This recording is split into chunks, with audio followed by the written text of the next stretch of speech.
Bismillahirrahmanirrahim. Assalamualaikum warahmatullahi wabarakatuh. Saya Maria Pujianti dalam mata kuliah Perancangan dan Pengembangan Kurikulum. Kali ini saya akan membahas materi prinsip pengembangan kurikulum, yaitu pada prinsip pembelajaran berkelanjutan atau prinsip kontinuitas. Sebelum itu, marilah kita simak terlebih dahulu apa itu kurikulum. Apa itu kurikulum? Menurut Undang-Undang Nomor 20 Tahun 2003 tentang Sistem Pendidikan Nasional, menyebutkan bahwa kurikulum adalah seperangkat rencana dan pengaturan mengenai tujuan, isi, dan bahan pelajaran serta cara yang digunakan sebagai pedoman penyelenggaraan kegiatan pembelajaran untuk mencapai tujuan pendidikan tertentu.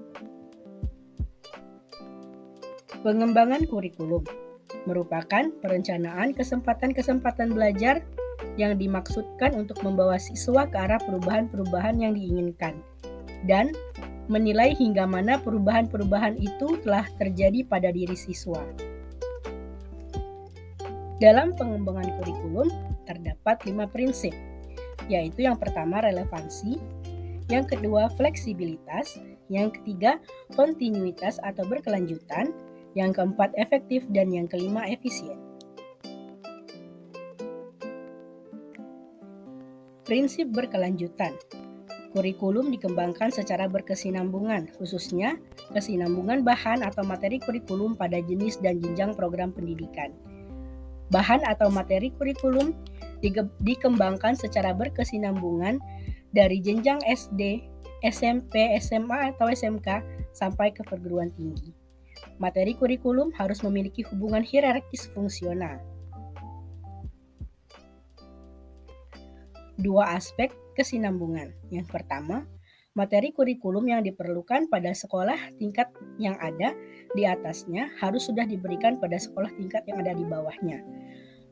Kemudian yang kedua yaitu materi yang sudah diajarkan atau diberikan pada sekolah tingkat yang ada di bawahnya tidak perlu lagi diberikan pada sekolah tingkat yang ada di atasnya, kecuali atas dasar pertimbangan tertentu. Kontinuitas atau kesinambungan antar berbagai mata pelajaran penting dilakukan agar tidak terjadi tumpang tindih materi antar mata pelajaran. Untuk menghindari hal tersebut dapat dilakukan dengan cara menyusun skop atau ruang lingkup dan sequence atau urutan sistematika setiap mata pelajaran pada jenis dan jenjang program pendidikan. Sebagai contoh, pada pembelajaran matematika ada materi tentang operasi hitung.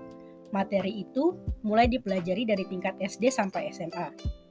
Yang menjadi pembeda adalah tingkat kompleksnya materi. Untuk tingkat SD, baru materi-materi sederhana dengan angka yang sederhana. Semakin naik tingkat materinya sudah semakin kompleks. Prinsip berkelanjutan dalam bimbingan dan konseling. Prinsip bimbingan dan konseling berkenaan dengan layanan program. Program bimbingan dan konseling disusun secara berkelanjutan dari jenjang terendah sampai tertinggi. Selanjutnya, rumusan prinsip relevansi di suatu sekolah. Relevansi dapat diartikan kesesuaian atau keserasian pendidikan dengan tuntutan kehidupan. Pendidikan dipandang relevan apabila hasil yang diperoleh dari pendidikan tersebut berguna bagi kehidupan, baik untuk dirinya maupun masyarakat luas. Dalam prinsip relevansi ada 2, yaitu relevansi ke dalam dan relevansi keluar. Relevansi ke dalam atau relevansi di dalam yaitu ada kesesuaian atau konsistensi antara komponen-komponen kurikulum sendiri yang meliputi tujuan, isi, proses penyampaian, dan penilaian. Sedangkan relevansi keluar maksudnya antara tujuan, isi, dan proses belajar yang tercakup dalam kurikulum hendaknya relevan dengan tuntutan kebutuhan dan perkembangan masyarakat. Penyusunan layanan program bimbingan dan konseling dengan memperhatikan prinsip relevansi dan kontinuitas, yaitu membuat rancangan program untuk pelaksanaan bimbingan konseling karir. Untuk tingkat SMP diberikan materi terkait cita-cita, tips menggapai cita-cita, cara-cara belajar efektif, dan pemilihan sekolah lanjutan.